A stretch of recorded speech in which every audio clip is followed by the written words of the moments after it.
Ya, membahas laga pembuka di grup B Kanada versus Bosnia Herzegovina. Kita sudah bersama analis sepak bola Roni Pangemanan. Selamat malam Bung Ropan. Selamat malam Mbak Im. Bung Ropan, Ya, jadi bagaimana Anda melihat skuad Kanada kali ini? Ada beberapa pemain yang jadi andalan sejak era John Herdman. Ini warisan John Herdman nih Bung Ropan. Ya, kalau bisa melihat kan hampir juga sebagian besar ini ada warisannya. Tetapi memang tadi sudah dibilang bahwa Alphonso Davies tidak ada. Tapi saya tidak khawatir karena ada Larea di kiri atau bisa bergantian dengan Alistair Johnson yang bermain di kanan yang bisa dipindahkan oleh Jesse Marsch dalam pertandingan menghadapi Bosnia. Secara kualitas ya ini pertandingan yang 50-50, berimbang lah di antara Kanada dan juga dengan Bosnia. Tetapi keuntungan bagi Kanada karena mereka bermain di depan publik sendiri di Toronto dan mereka punya hasil yang baik, tidak kalah dalam 6 pertandingan terakhir walaupun lebih banyak ada imbang, hanya 2 kali menang. Itu menjadi catatan penting buat mereka. Tetapi harus diingat bahwa Bosnia juga datang dengan semangat juang yang tinggi, ya, di mana mereka di playoff kita tahu bersama bahwa mereka mengalahkan Italia, menyingkirkan Italia playoff dan membuat Italia juara dunia 4 kali tidak bisa hadir untuk ketiga kali. Banyak yang sakit hati itu Bung Ropan. Ya betul, banyak yang sakit hati memang. Karena ini nggak main-main, 3 kali mereka tidak ikut Piala Dunia dan ada Bosnia sekarang. Sang penakluk, bukan cuma Italia, mereka juga penakluk Wales yang tidak bisa ikut. Jadi ini bagi Jesse Marsch harus berhati-hati, ya, karena kehilangan Alphonso Davies itu ada pengaruhnya karena Alphonso Davies pemain yang sangat cepat bergerak dari sisi kiri untuk membantu serangan-serangan dari Kanada. Oke, Bung Ropan, tadi Anda singgung Kanada lebih diuntungkan karena bermain di hadapan publik sendiri. Bukannya ini akan menjadi tekanan, Bung Ropan? Karena ini laga perdana di depan pendukungnya sendiri nih Bung Ropan. Krusial biasanya laga perdana itu. Boleh orang bilang katakan bahwa ini akan aja tekanan, tetapi justru saya melihat ini motivasi buat mereka. Setelah melihat Meksiko kemarin di depan publik juga kan tekanan besar, tapi Meksiko akhirnya bisa menang.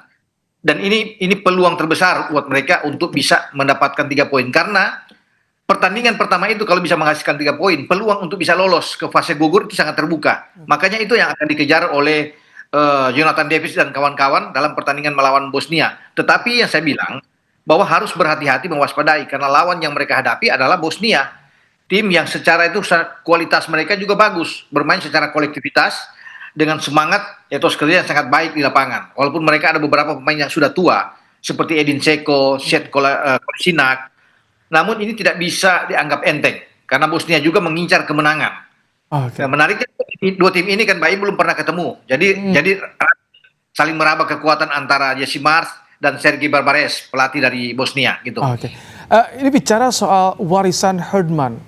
Anda melihat Jesse Marsch bisa juga menguasai ruang ganti pemain Kanada dengan berbagai egonya tentu dengan Bung Ropan. Ya, ini menjadi tantangan bagi Jesse Marsch tentunya, dan saya rasa dia bisa melakukan itu. Ya, semua pemain pasti akan tunduk terhadap apa yang diinginkan, instruksi bagi yang diberikan oleh Jesse Marsch dalam pertandingan ini, karena dia ingin membuktikan bahwa sekarang waktunya untuk lolos. Ketika John Herdman menangani itu di 2022 di Qatar kan tidak lolos Kanada dari fase grup. Makanya ini kesempatan di saat akan menjadi tuan rumah, juga didukung penuh oleh penonton dan mereka bisa termotivasi dan bisa memenangkan laga pertama. Itu kan menjadi kunci buat agar Jesse Marsch mampu melakukan itu dengan meracik tentunya kekuatan.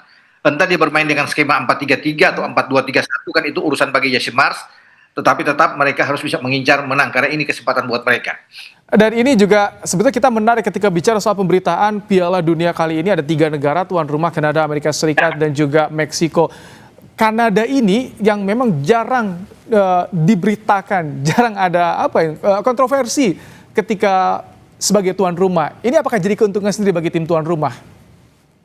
Oh iya, ketika FIFA memutuskan ada 3 negara ya untuk pertama kali dalam sejarah menyelenggarakan sebuah event akbar seperti Piala Dunia ini, dan Kanada salah satu di antaranya selain Meksiko dan Amerika, ini menjadi kabar bagus buat mereka. Mereka tidak perlu ikut di kualifikasi di Amerika Utara, ya itu tentunya akan makan waktu buat mereka dan belum tentu juga mereka bisa lolos karena persaingan di Amerika Utara kan sangat ketat dengan menjadi tuan rumah, termasuk dengan Meksiko, dan 3-tiganya ini kan ada di Amerika Utara bermain.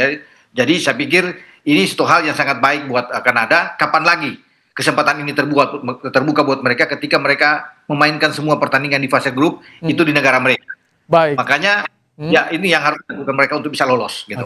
Baik, terima kasih Bung Roni Pangemanan untuk ulasannya di malam hari ini. Terima kasih Bung Ropan.